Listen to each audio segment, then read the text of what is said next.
Hello, my dear bachon, and a very warm welcome back. I know, exams are just around the corner, but please don't you worry one bit.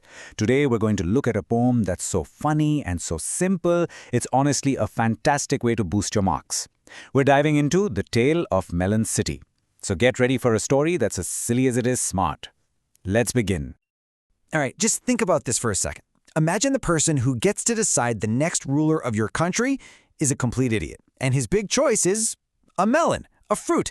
Sounds totally crazy, right? Well, believe it or not, this is exactly what happens in this hilarious poem. Let's find out how on earth this happened.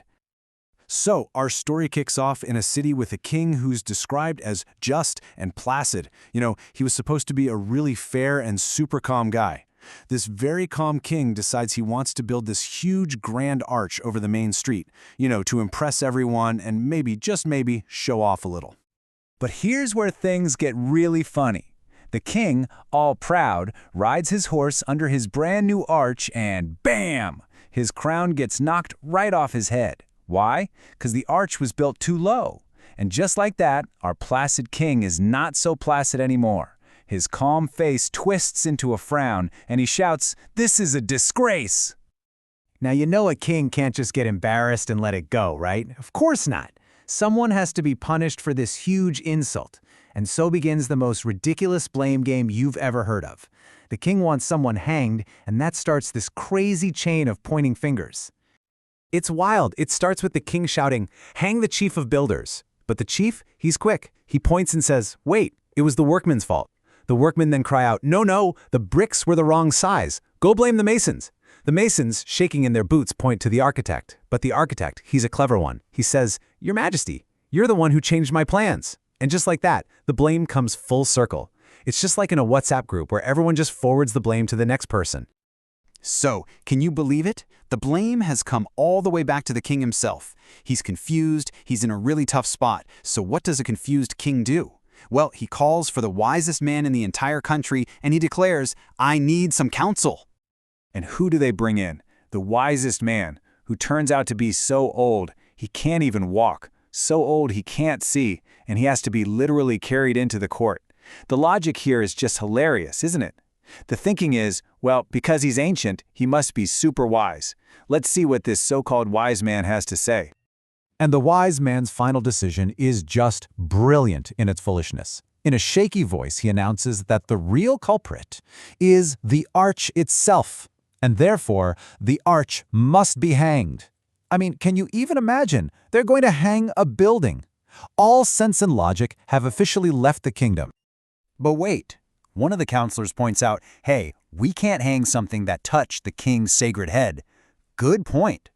At the same time, the crowd outside is getting loud and restless. They were promised a hanging, and they want to see one now. The king starts to panic and just shouts, "Forget who's guilty. The nation wants a hanging. We have to hang someone right now."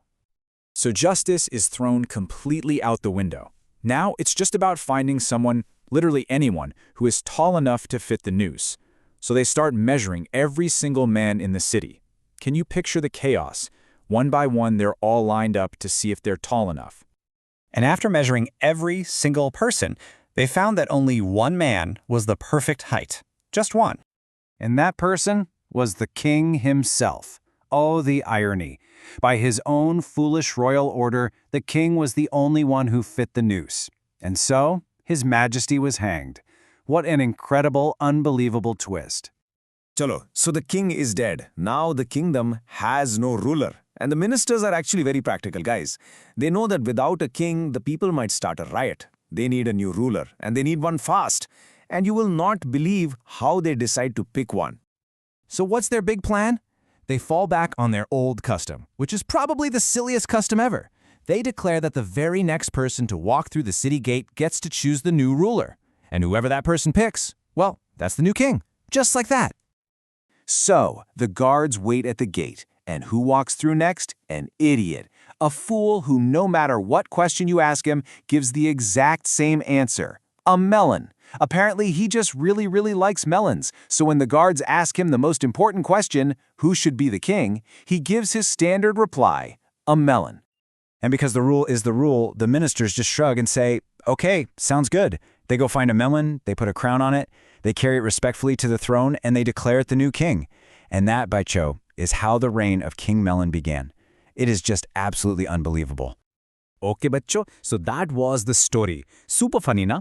Now, let's get a little bit serious because this next part is super important for your exams. We're going to break down the key ideas that will help you write those perfect answers and get full marks. So please pay close attention. All right, a very important term you must know from this poem is laissez-faire. It sounds fancy, but it's a French term that just means let it be or hands off. It's a type of government where the ruler doesn't get involved in people's lives. And in Melon City, the people are so happy because their king is a melon. It can't pass laws, it doesn't collect taxes, it just sits there. So the people get to enjoy total freedom, peace, and liberty. Now, this entire poem is something called a satire. And satire is when you use humor and jokes to criticize something, usually foolish people or silly, broken systems. Vikram Seth is making fun of absolutely everyone here. The silly king who cares more about his crown than about justice, the so-called wise man, and even the ministers who just blindly follow any ridiculous custom they're given. And finally, we have irony. This poem is just loaded with irony. And irony is simply when the result is the total opposite of what you expect to happen. What's the biggest example? Well, the king orders a hanging to punish someone else, but in the end, he's the one who gets hanged by his very own order. That is a perfect example of irony. Okay, now for the most important part. A very common question you might see in your exam is this one. Suggest a few instances in the poem which highlight humor and irony. If you see this question, Bacho, I want you to smile, because now you will know exactly how to answer it perfectly.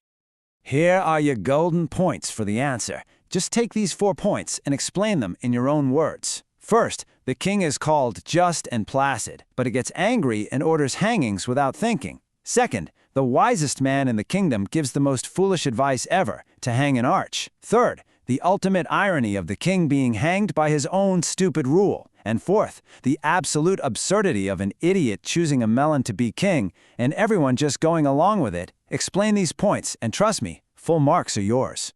And before we finish, here's a little something for you to think about. The poem kind of leaves us with this question. The people of Melon City were pretty happy with their Melon King because he just left them alone in peace and liberty. So, does it really matter who the ruler is, or if the ruler is foolish, as long as the people are free and content? It's a pretty deep question, isn't it?